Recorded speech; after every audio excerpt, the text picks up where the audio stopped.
Hello, hi everyone, Kelvin here from London. I review stereo equipment and all I'm doing is trying to find out what things sound good. Not everything sounds good, you know. These are kind of interesting in that regard, to be honest with you. One of them is a good thing, the other one is not such a good thing. So see if you can guess. I'll tell you in a minute. But I'll tell you what we've got here. We've got a real humdinger of a power amp from Yamaha, yes, M65, I think 200 watts into 8 ohms, is packed with features. I'll do the features for you. It's got a selector here. You can select Class A amplification.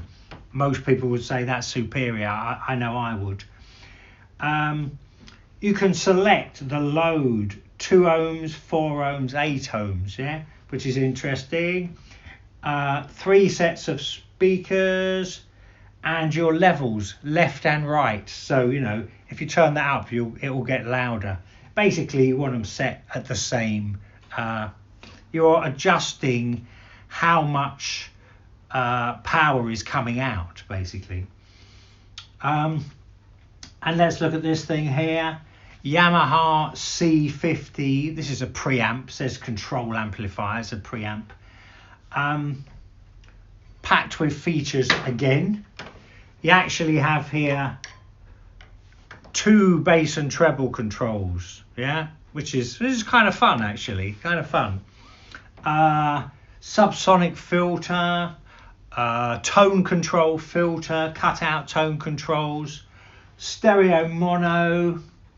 It has a thing called phono direct, which I guess is also cutting out signal path, yeah, and different sensitivities for your phono inputs, balance, volume, yeah. This is around 1983-4. This is around 1986. They're certainly stylistically part of the same, world. Maybe not exactly the same time, but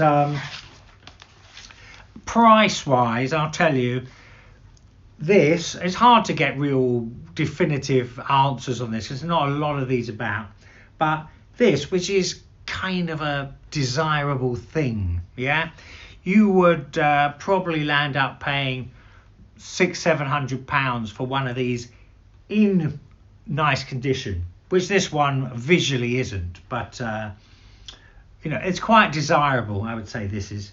And this one here with the preamp, you probably pay about £150, yeah. Okay, well look, let me get back to what I said earlier, just to clear that up. Essentially, I would say this is a real nice sounding, powerful bit of kit. This as a preamp, if you know what preamps do, it wasn't that impressive. It wasn't very impressive. I don't know, maybe it's got too much circuitry in it, but I wouldn't rate this as a preamp. If you're going to buy a preamp, you want one that isn't going to do anything very wrong. You don't, that's you're getting into a higher end of stuff if you're using preamps. Anyway, I'll go into detail right now. So another interesting thing, actually, very interesting point, was like using this, and I use this with a couple of different preamps incidentally. You suddenly discover when you've got a ton of power, yeah, which is always seductive. It's always seductive. Oh my God, look at that power, and there is a grip in the bass, and generally speaking, that you get with a lot of power. But one interesting thing is suddenly 200 watts speakers are suddenly incredibly important, because if you can't resolve what this is wanting to give you in the bass area, and you're putting it into, let's just say, ordinary speakers, bookshelf speakers, £500 speakers, something like this, it doesn't pay off. You're almost creating a little bit of a problem because you've got all this low frequency activity, and if speakers can't deal with that properly, they kind of feel like they're a bit choked, they kind of feel like they're a bit, trying to burst out the sides, really. That's one way of putting it. And that's something I really don't like, and that's one of the issues that you start getting different issues. That's really what I suppose I'm trying to say when you've got that much power. And I landed up, I don't know if you can see, I landed up getting out these big Kef 105s. Can you see those? In order to, cope with the power nicely.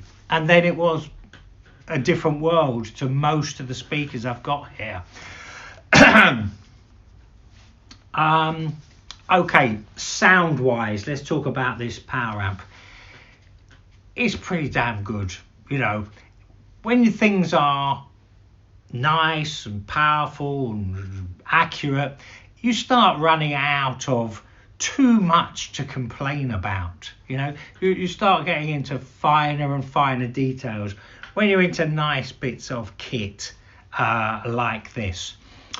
I mean, I would say it has the Yamaha sound. There is the Yamaha sound, which is probably more forward orientated, giving you the cutting edges quite nicely, or probably a bit more than others. But you're getting a good load of tuneful bass. That's what you get with 200 watts. And you better have a nice pair of speakers that aren't going to choke on that, because that will, that's a big deal. Other big deal, sorry, I was meant to mention is, the room. Rooms suddenly become a bigger deal. It becomes a player, the room, when you're into bigger speakers or even just bigger power, because it needs to resolve itself.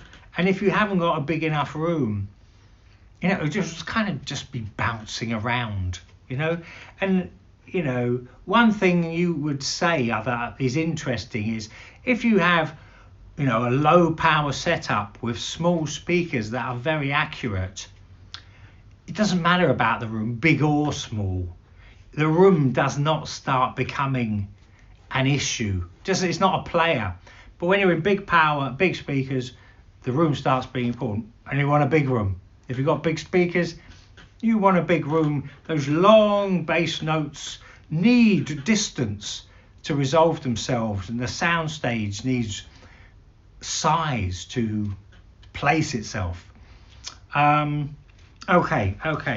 But really, far as sound goes here, it's delicate, it's accurate, it's tuneful, it's a tiny bit of it's got a tiny bit of vintageness about it, if a bit of warmth. It's not utter clinical accuracy. And frankly, I like that, because if things get too clinical, I'm just turning on my clinical brain and I don't really enjoy myself then. And this kind of just falls on the right side of clinical, Basically, it's a class act. It's a class act, yeah. Okay, let us talk about this preamp, yeah.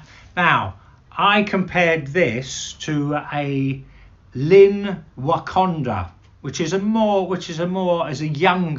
preamp. I think it's about 1995.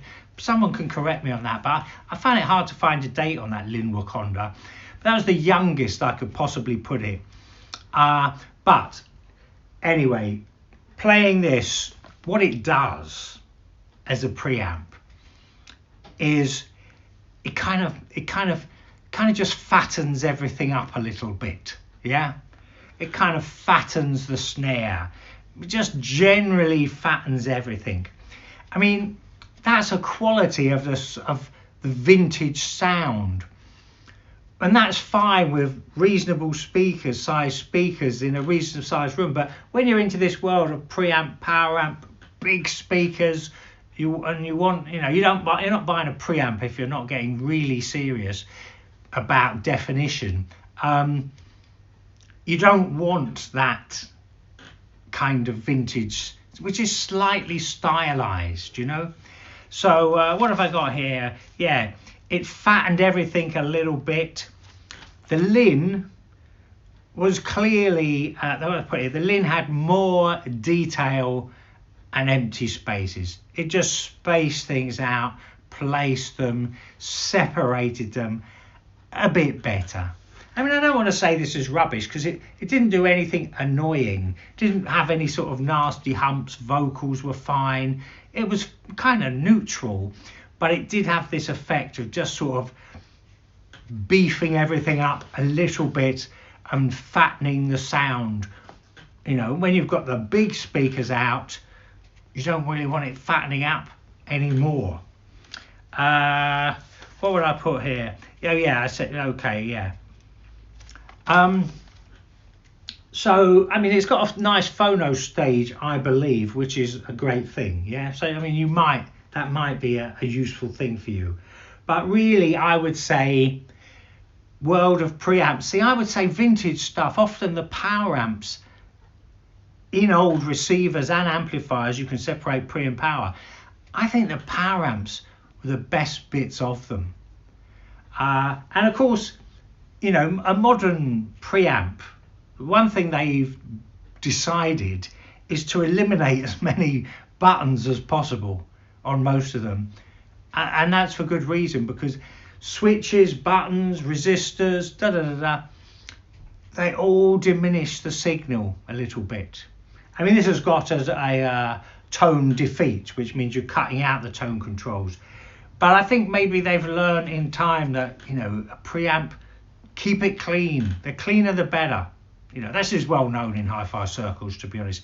The less stuff you have interrupting the signal is the better. So really, comparing this to the Lin Wakonda, which is about £250 preamp second hand today, the Lin was just better. It was clearer, sharper. Like the snare drums were a bit smaller on that Lin. Yeah, they were definitely a bit smaller. They were crisper, sharper, bit more accurate, and they were a bit fatter on here. Yeah, you're getting the picture. So, you know, that's okay. That's probably about it. You know, that is a class bit of kit. If you get one of those that's working, you've got monster power and pretty damn good. You know, pretty damn good. But this, frankly, you know, I'll tell you how it is. I would pass on that. You know, I just wouldn't go out of my way to get hold of that. Just would not, you know. Okay. If you're interested, there's loads more reviews on my channel. Please like and subscribe.